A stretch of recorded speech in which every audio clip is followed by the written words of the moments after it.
All right, ladies and gentlemen, we are moving into our final module of the semester. And you see how thin this packet is? It's not going to take long, okay? There's a lot of stuff crammed into this very little amount of space, though, okay? All right. Exponential equations, you guys talked about when you were in 9th grade. We have exponential growth functions, okay, that go up, they increase very quickly. We have exponential decay functions that fall very quickly, so those values fall. Now, we have these things on the graph. They're lines that the graph approach but never touch. Do you remember the name for that? We already talked about this a little bit with rationals. Maybe that was pre-calc. I don't know. It's all running together. Do you remember the name of a line that a graph approaches but never touches or crosses? It sounds like a bad word at first. Asymptote. Okay?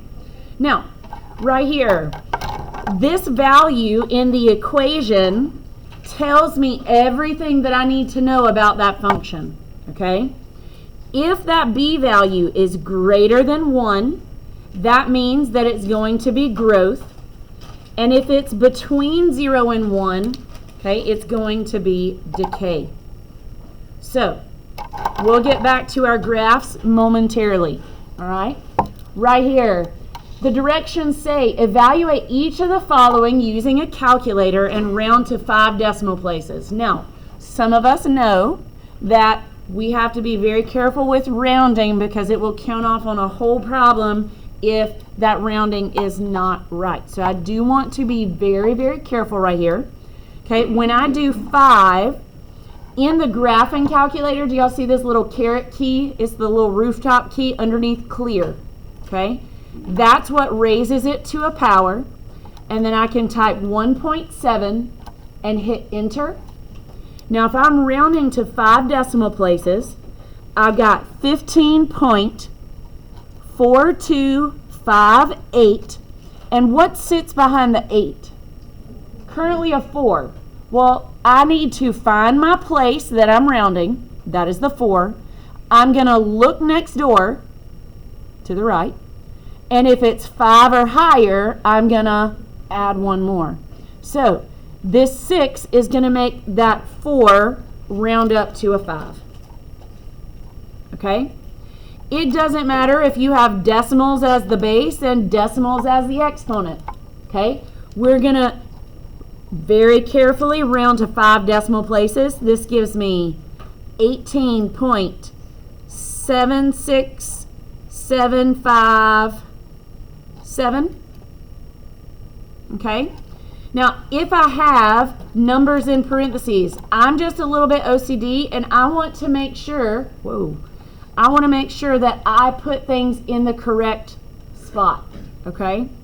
So, I'm going to skip over this one. I'm going to do the 1.05 to the 12th power.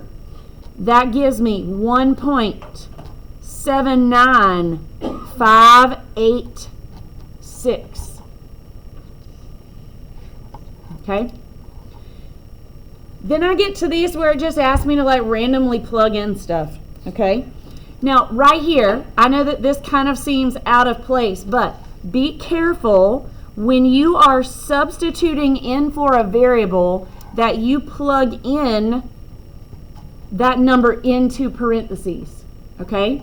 Because -6 squared, notice that I also, down here on this graphing calculator, I use the negative key that's by the decimal. I did not put a minus, okay? -6 squared is positive 36. Now, if I just type in -6 squared like that, what does it give me for my answer? A negative 36. Here's why. If I have -6 squared, this is only applying the square to that 6, and it's treating this like this is a -1 out in front of the 6 squared. All right, so that is not the same thing as what I've got right here. All right, we just want to be very, very careful to put everything in parentheses, and then all will be well. Here I've got 5 times negative 2, and I'm going to square that.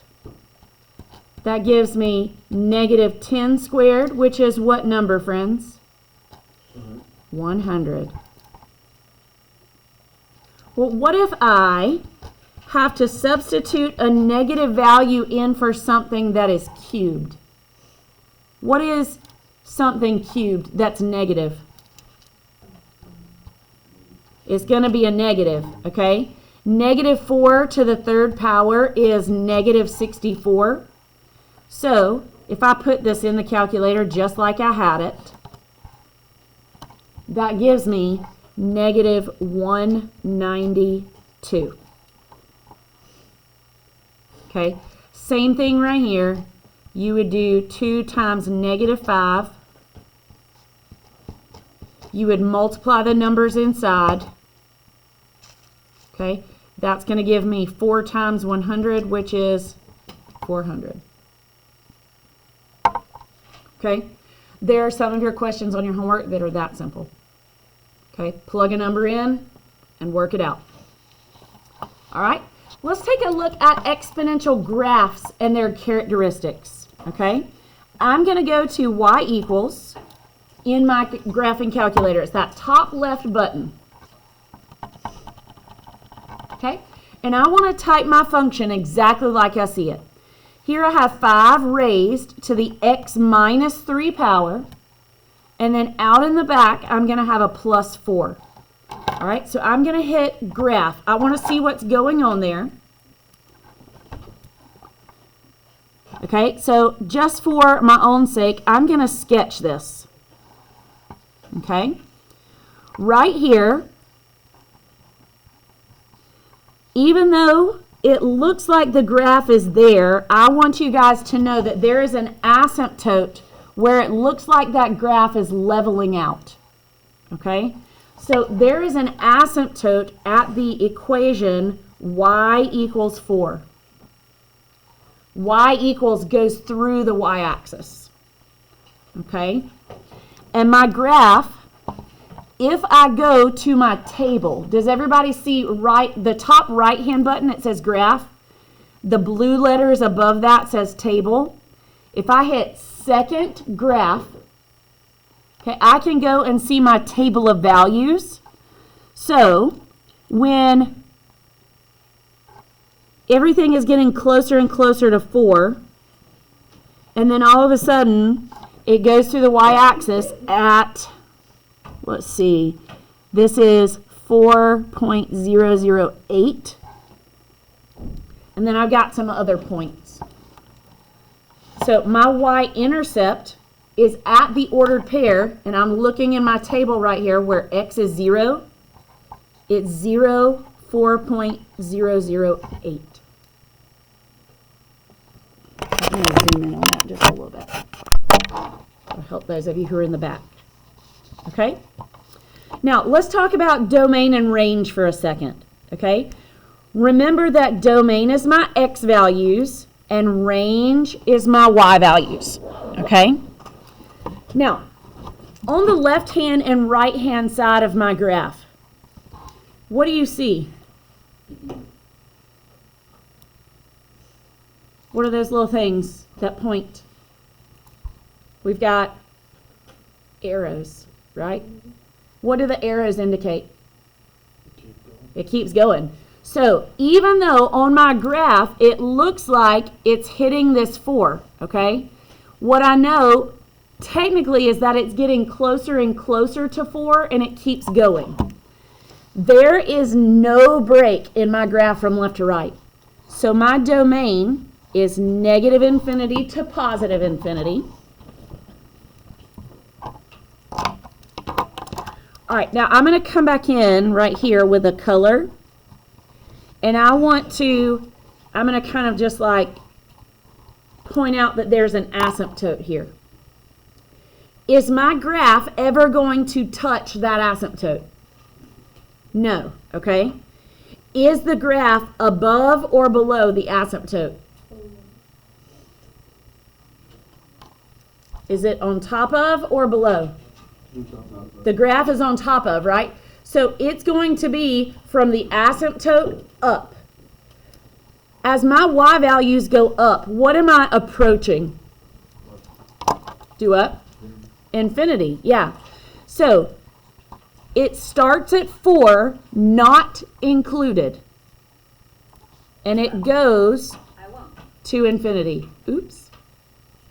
Siri just wanted to talk to us today, didn't she? Silly Siri. Okay. So my domain for every exponential function is going to be all real numbers like this.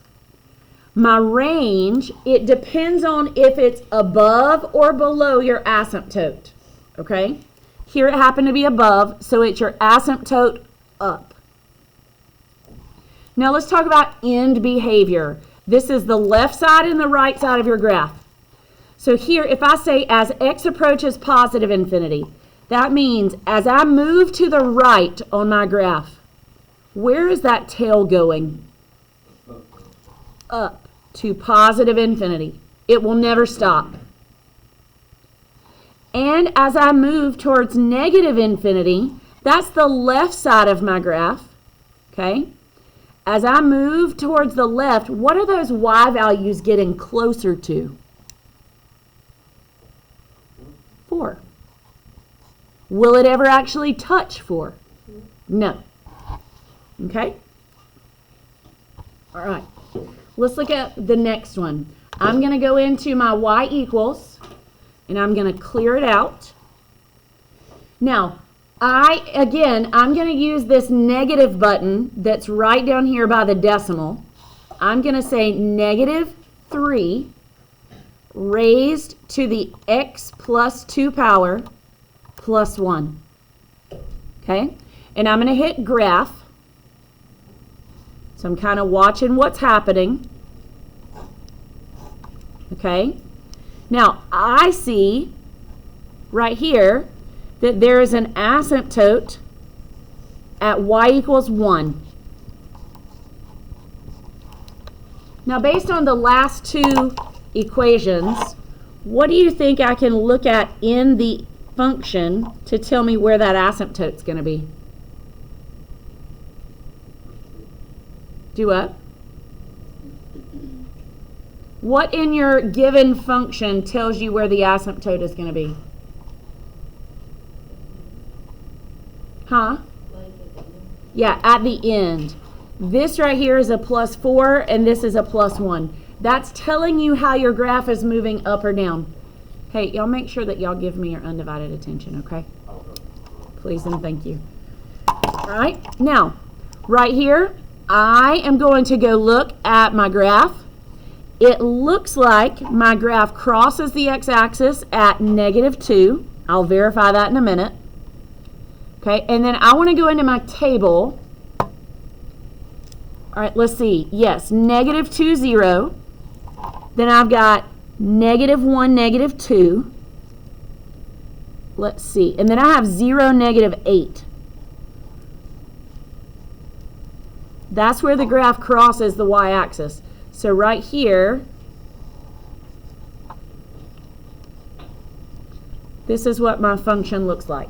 Now it's going to get closer and closer to 1, but it's never actually going to touch it or cross it. Okay? I just found my y-intercept is 0, -8, so I can write that ordered pair down. Okay, what about my domain?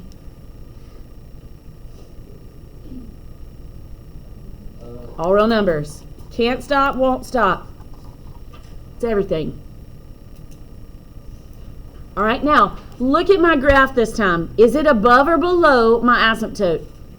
Below. So if I'm reading my graph from bottom to top, I always read these least to greatest. It is coming from -infinity, and it will never touch 1. It can be anything under 1. Okay? Then the end behavior. As x approaches positive infinity, that's the right-hand side of my graph. The further I move to the right, where's that arrow going? Negative infinity, good. And the further I move to the left side, as x approaches negative infinity, those values get closer to perfect. Every graph is unique, okay? So make sure that you pay attention to those. Now, I want to do this one right here, okay? On page 3, I'm going to do the second graph. So I'm going to clear it out. And I'm going to raise 2 to the negative x power and then minus 5. Where do you think my asymptote's going to be? Negative 5. Let's check that.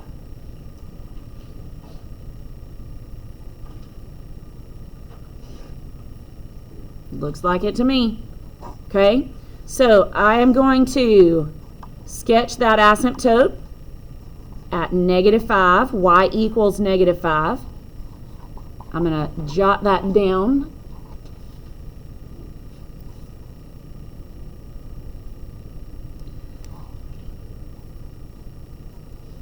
Okay, now it looks to me like it's hitting the y-axis at negative 4. I'm going to go to my table. Yes, and do y'all see I've got the ordered pairs 0, negative 4. Okay, and to me, let's see, I got negative 1, negative 3. I have negative 2, negative 1.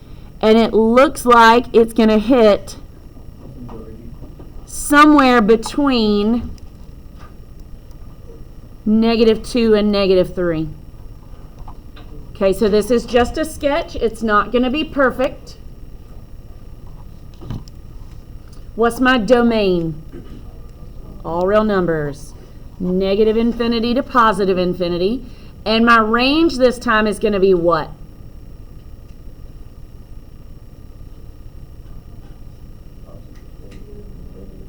Ooh, hold on. We got to do least to greatest. Perfect. Just swap that around. Okay. Both of those will get parentheses because neither one are included. All right. As x approaches positive infinity, what are your y values getting closer to? Perfect. And as x approaches negative infinity, where's that tail pointed? Up. So positive infinity. Okay? Very good.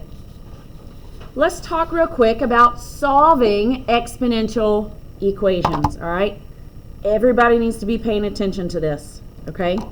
Now, right here, I have a job to solve for x. Now it says, use the properties of exponents to simplify each side of the equation.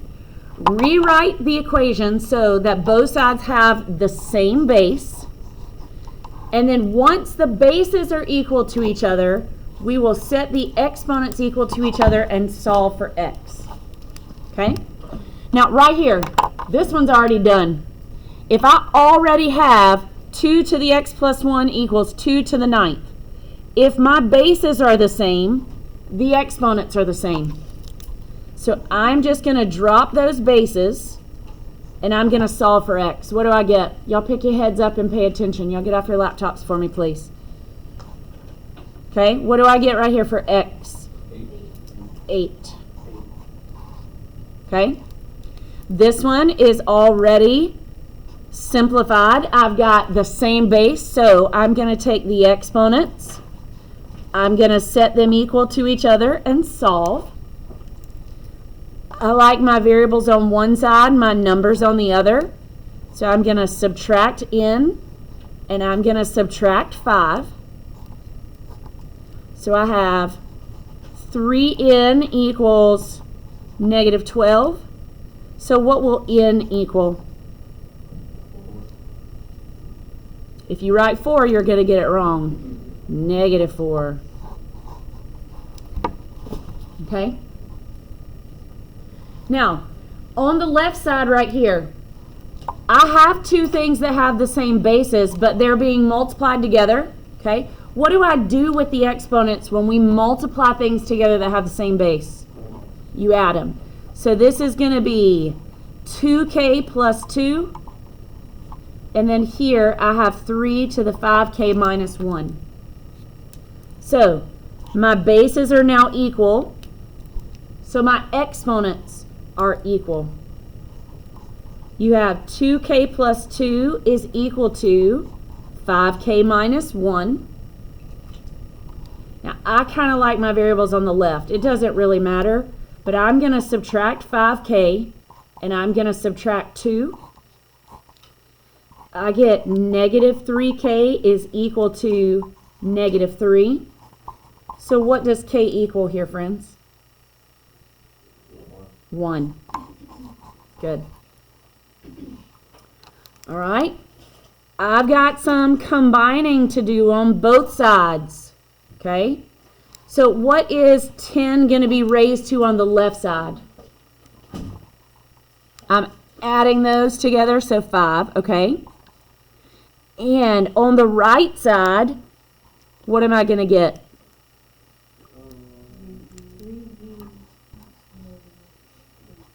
Negative 7.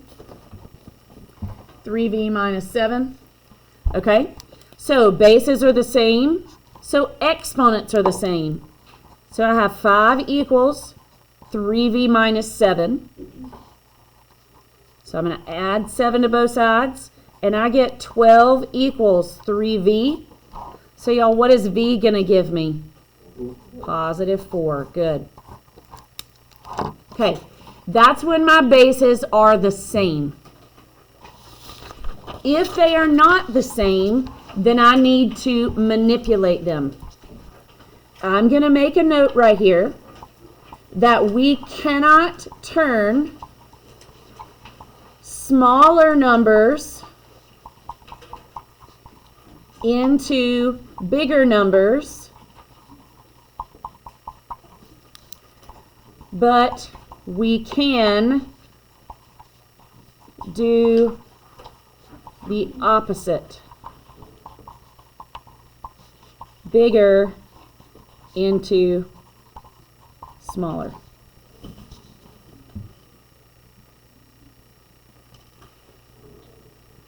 So the point is, I want the two big numbers on the bottom to be the same.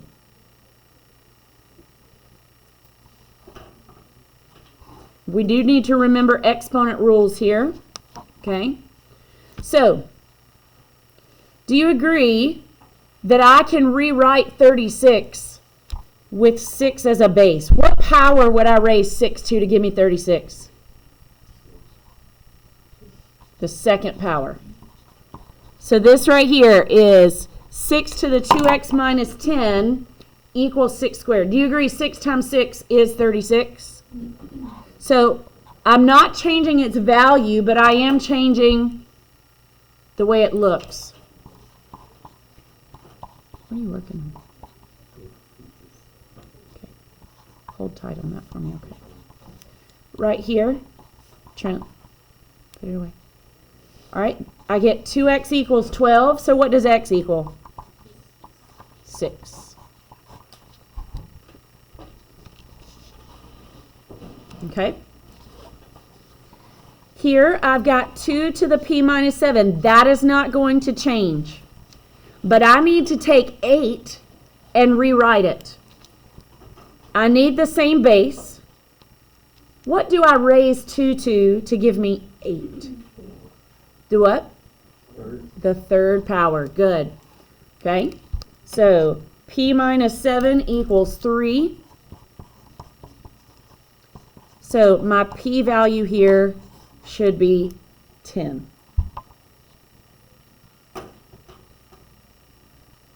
Okay. Now we do not like fractions. Okay. So currently in this fraction, I have a 7 to the first power. But we don't like fractions. So we are going to raise this from the denominator. I almost said raise it from the dead. Okay. I am going to cross the fraction bar line, and that's going to change the exponent's sign. So it is now a negative 1. So I have 4x plus 11 equals negative 1. So I have 4x equals negative 12. So x equals, perfect.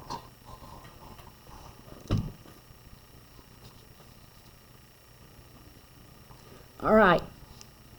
I cannot change the 2 into a 32, so that must mean I can change the 32 into something that has a base of 2. 2 to the what power is 32? 5th. So then you would set those equal to each other and solve. You following what's happening there? Okay. All right, right here. 27 is going to need to be changed. You cannot take the 3 and change it to anything else. So you know that's going to have to be the base. 3 to the what power is 27? The third. Okay, so do you see how I just took this 27 and I rewrote it in parentheses in a different form? I've still got the 2x plus 6 on the outside there. When I raise a power to a power, we multiply their powers. So we will distribute the 3. That will give me 6x plus 18 equals 2x. So if I subtract 6x from both sides, I get 18 equals negative 4x.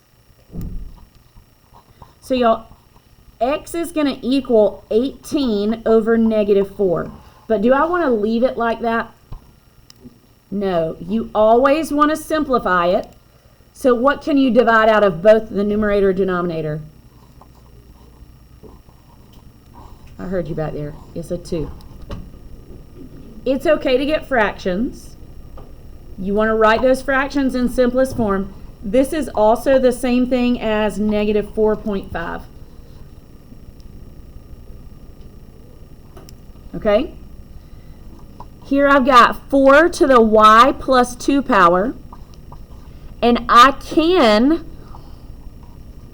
change 16 into a base of 4. That would be 4 squared. So I have y plus 2 is equal to 2y minus 6.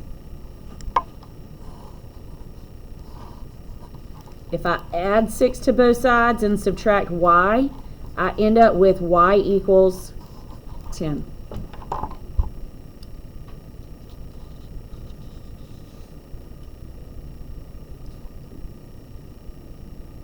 Okay?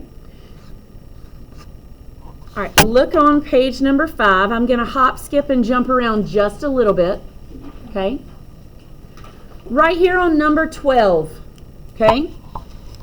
I'm looking at my two bases. I've got a 16 and an 8. Can I write 16 with a base of 8? No, because 8 squared is 64, right? So I can write 16 with a base of 4. That's 4 squared. But can I write 8 with a base of 4? No. So what do you think I'm going to need to take both of those down to? 2. A 2. So I'm going to get this set up where I've got the exponent still there. 16 is equivalent to 2 to the, should be 4th power. 2 to the 3rd is the 8. All right, so I've got 12x is equal to 3x plus 6. If I subtract 3x, I get 9x equals 6. Y'all, that's going to give me 6/9. But do I want to leave it like that? Nope. What can I reduce that to? 2/3. Perfect. Sometimes you have to simplify both bases, okay?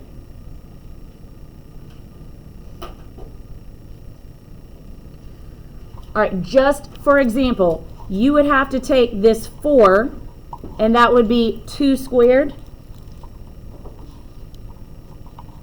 And then this 8, you would change into 2 cubed, and then you would go about simplifying. Okay? Now on number 14, we have an 81 and we have a 3. I don't like fractions, okay? And I need to also change this 81 into something with a base of 3. 3 to the what power is 81?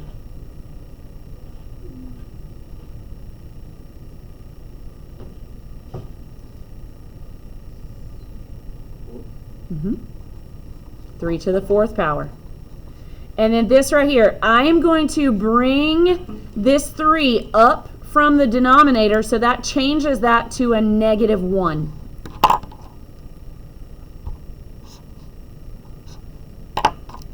So I have 8x plus 20 equals -2x.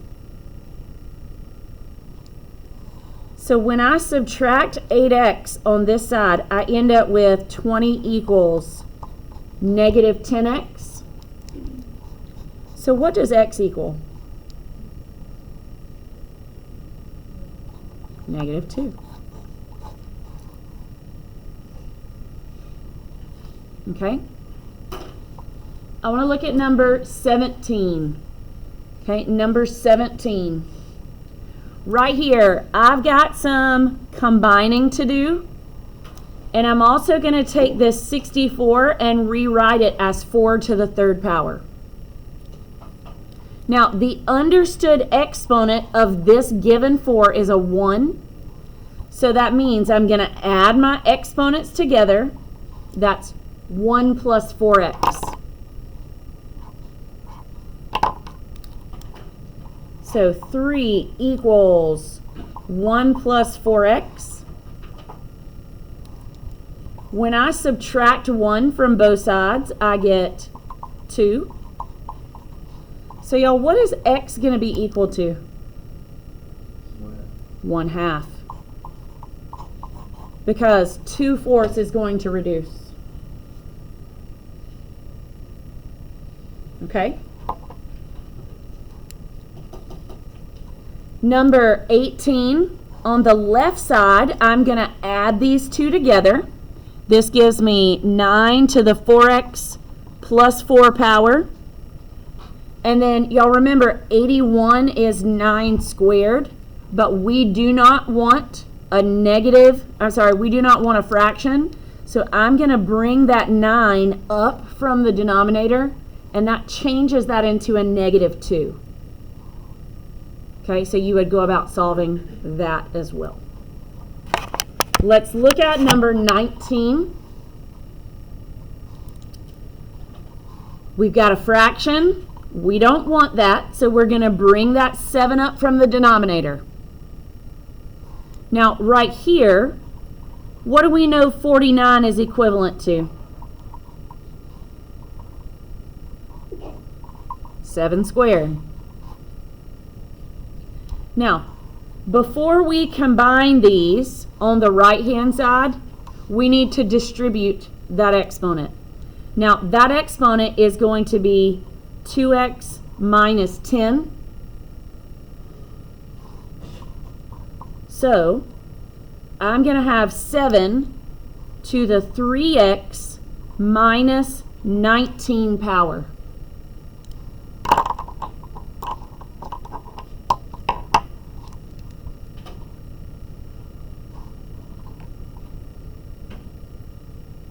Okay, and we've solved that.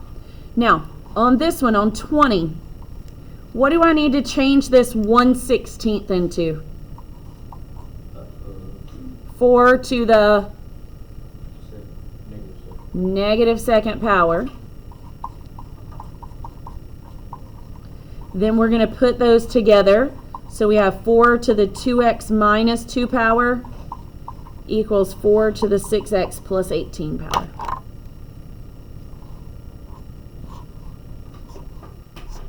Okay? I want for you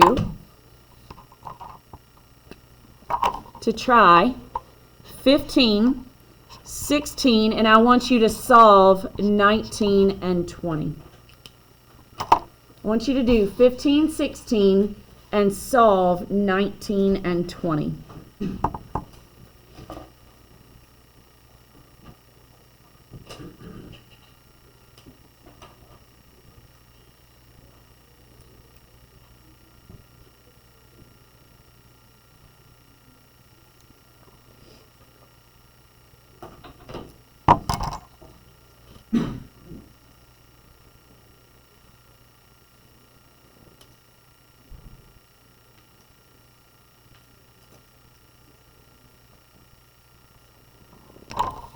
I'm going to pull my paper back so I can work through that as well.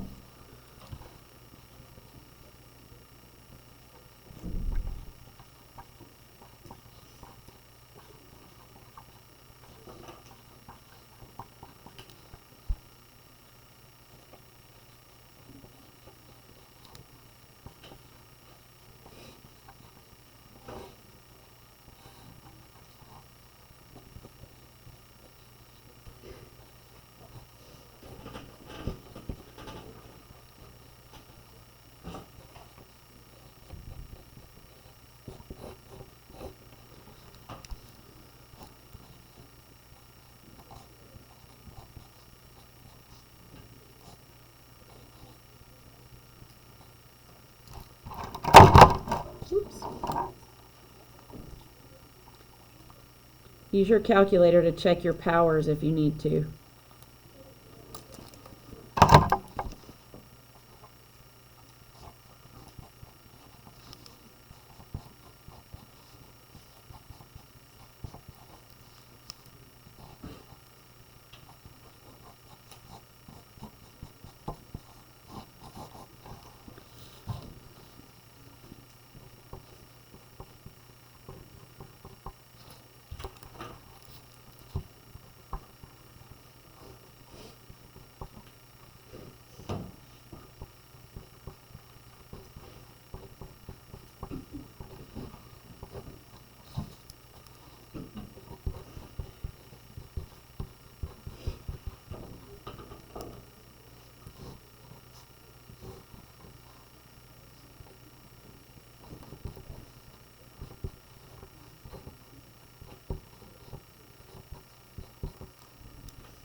Y'all close?